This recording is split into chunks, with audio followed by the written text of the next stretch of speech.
According to the show's official synopsis, Power Book 3, Raising Kenan goes back to 1991 when supras are the whip of choice and a fly shearling coat is a symbol of status in the hood.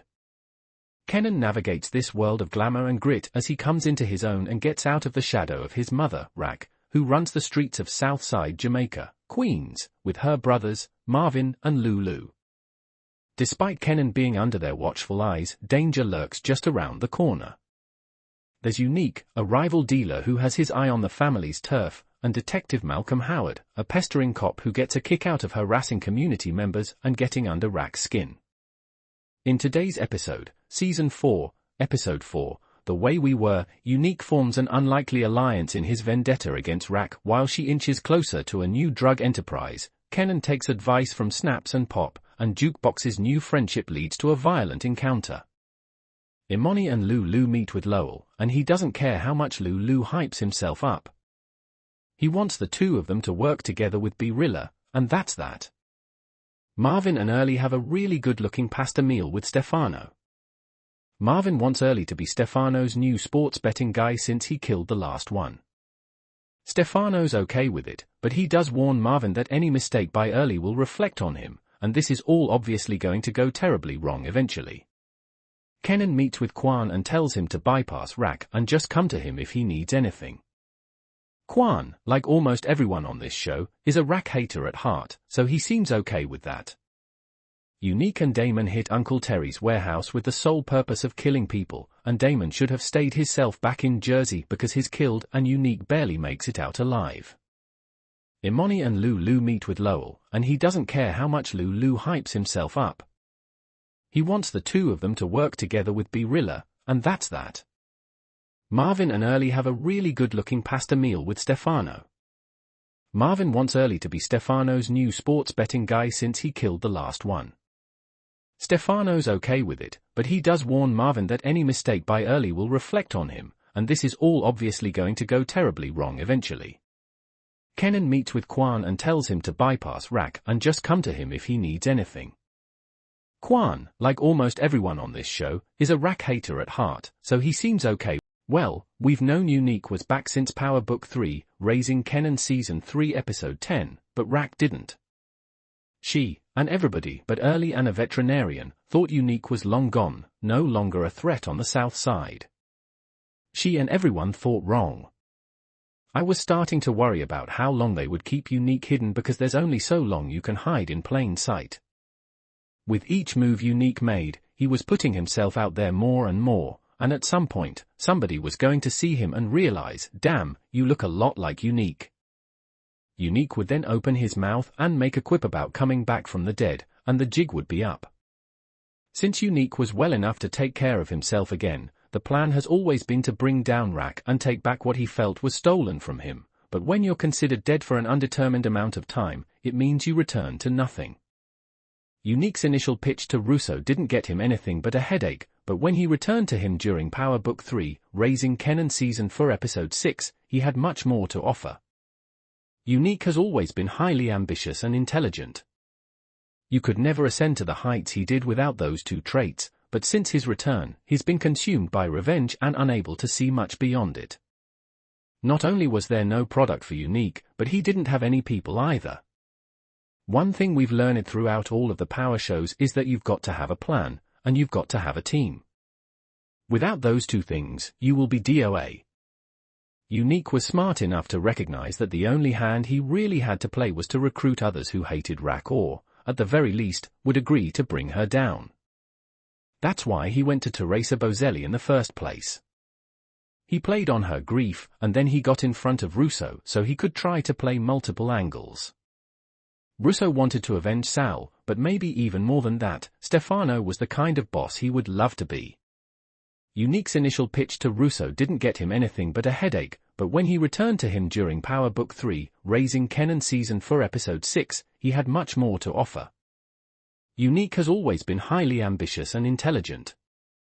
You could never ascend to the heights he did without those two traits, but since his return, he's been consumed by revenge and unable to see. Does anyone else feel like everything is going a little too well for everyone right now? New line. New line. This season is about everyone figuring out what comes next for them, and while the optimism is great, it's starting to feel like the calm before the storm. New line. New line. There were one too many bright spots during Power Book 3, Raising Kenan Season 4 Episode 2, and as we know, in the Power universe, those moments don't tend to last. New line. New line. After the flashbacks that were Power Book 3, Raising Kenan Season 4 Episode 1, this hour was all about diving into the aftermath of Ronnie and Howard's deaths, and for Rack, her main concern was making sure she and her family were no longer on the Fed's radar. New line. New line. Part of the reason Rack killed Howard was because he was never someone she was going to be able to fully trust. He may have wanted to protect her and Kenan, and she may have even wanted to believe that, but at the end of the day, Howard wasn't someone she could depend on.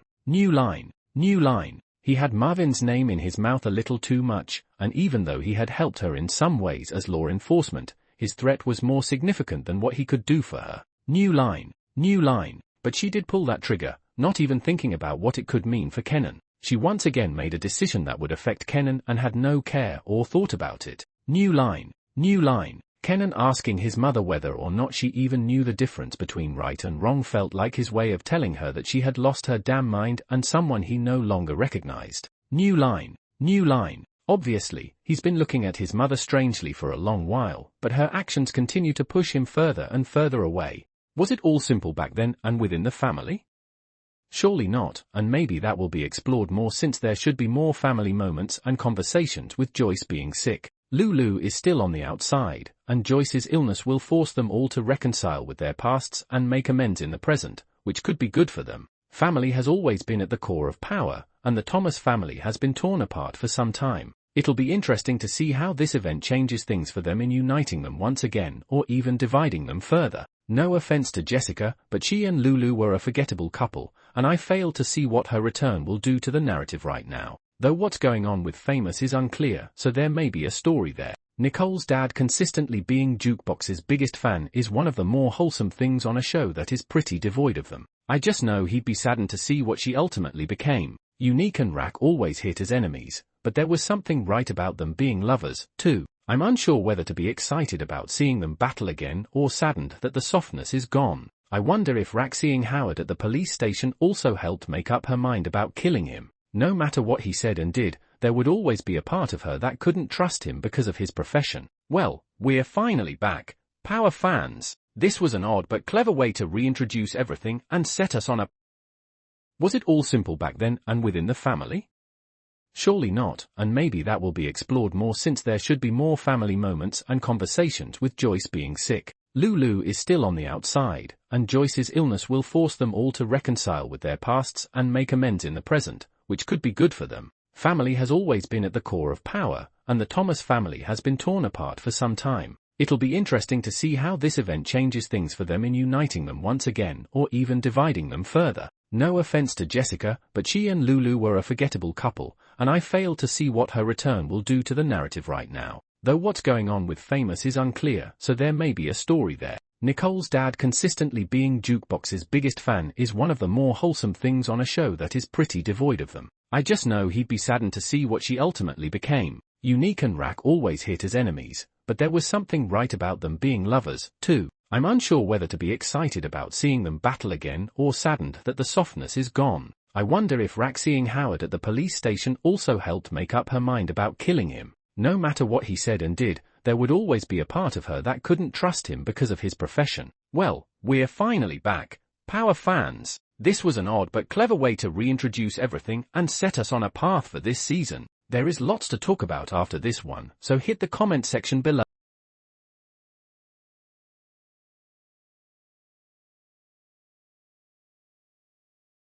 Unique's vision has been clouded by the incessant need to derail Rack, and the day those two get within 5 feet of each other and must have a conversation will be one of the most explosive moments in Power Universe history.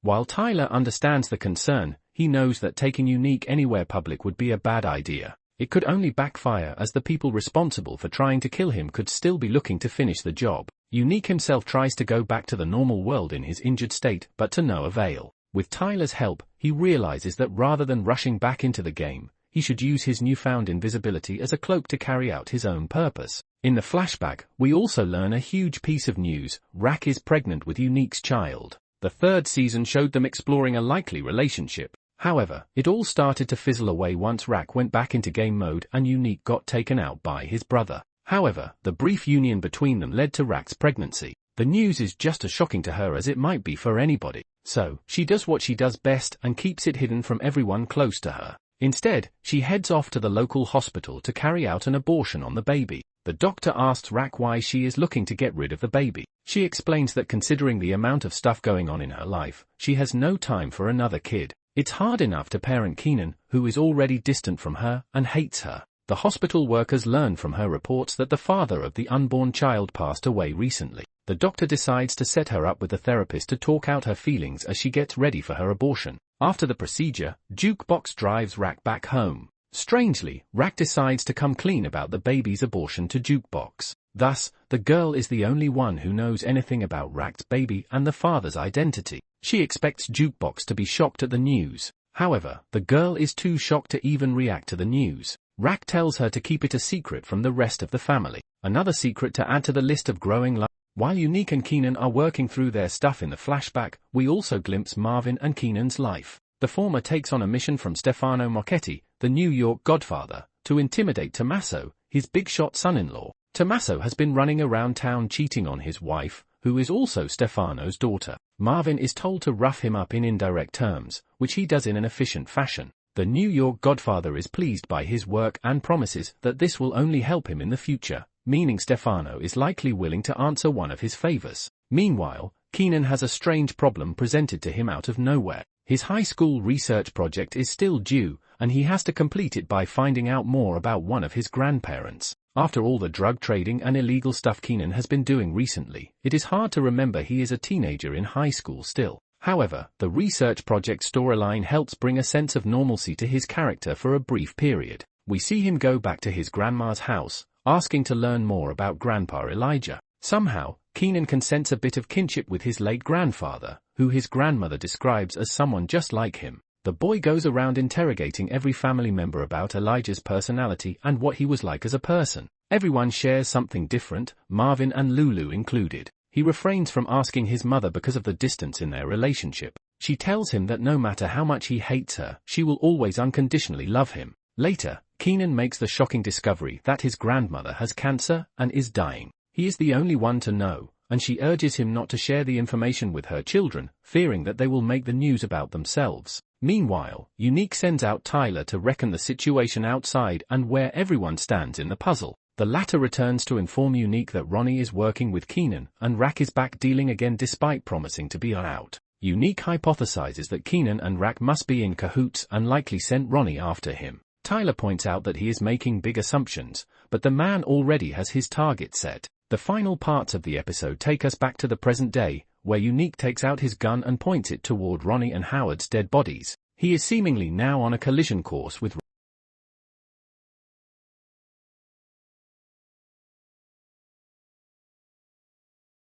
Season 4 of Power Book 3, Raising Kenan, brings us back into the folds of the South Jamaica neighborhoods as Kenan continues his journey into the person we know him from Power. After the shocking ending of Season 3, Episode 1 of the 4th season jumps straight into the thick of the action, providing more details and answers to our burning questions. It feels familiar to go through the same environments that have become so resonant with the series, including Café Vause. It has been a regular destination since Season 3's events, providing a deeper insight into Lulu's character and the music scene that is so pivotal to the series. However, it also plays a vital role in fleshing out the world and the era. Power Book 3, Raising Kenan, introduces a number of fictional locales throughout its various seasons. These places either add to the world-building aspect of the series or have an important relation to specific elements of the plot and characters. Café Vause fits more into the second category. It is a fictional club crafted by Sasha Penn, which brings more clarity and depth to Lulu's ongoing storyline of trying to break away from Rak's world.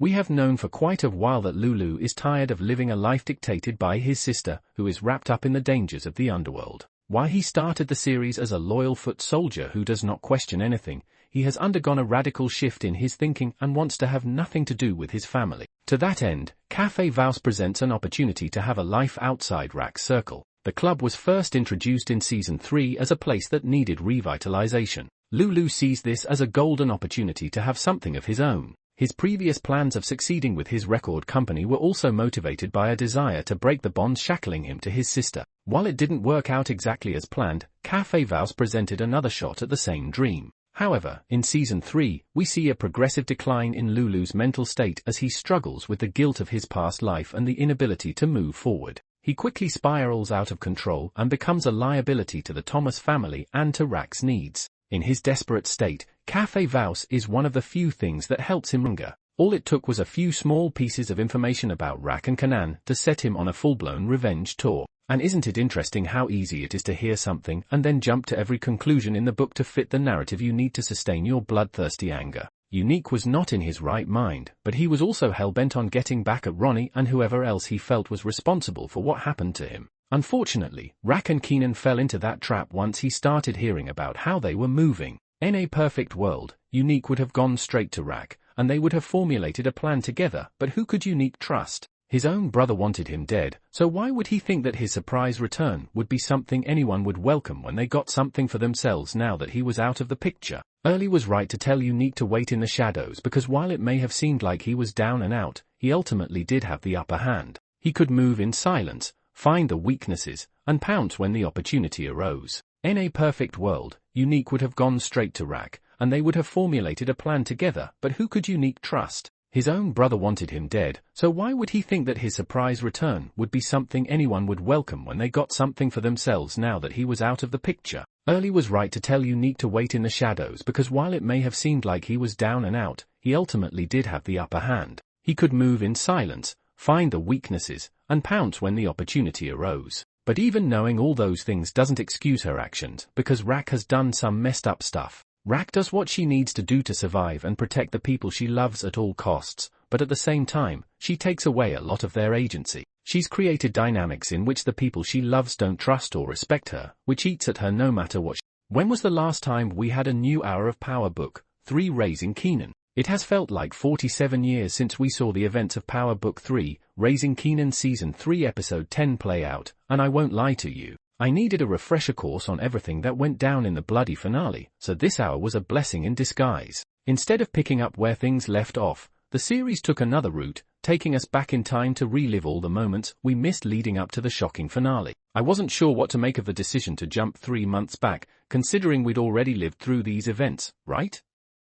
And if they were showing us new things now, why were they not included to begin with? Well, the answer to that was pretty damn easy when some of the first images of Power Book 3, Raising Kenan Season 4 Episode 1 we got was of an alive Unique making his way to a pay phone. We all knew Unique was alive, obviously, but the most fascinating part of the whole hour was seeing how he pulled himself from the woods and then eventually managed to make it to that abandoned warehouse over the course of 3 months. We all knew Unique was a fighter, but he was possessed by the spirit of betrayal and revenge when he willed himself to that pay phone. He was lucky someone was there to answer the call because he wouldn't have made it otherwise. Early was hilarious and a welcome addition to the season already. He was primarily motivated by self-interest, but he was also the only reason Unique got better, and the two of them should make for an interesting little duo. For starters, this was not the same Unique we knew in the past. Unique was always about his business and getting what he felt he deserved, but we also saw his walls break down when he and Rack started their little love affair because the two had much more in common than they ever gave much thought to.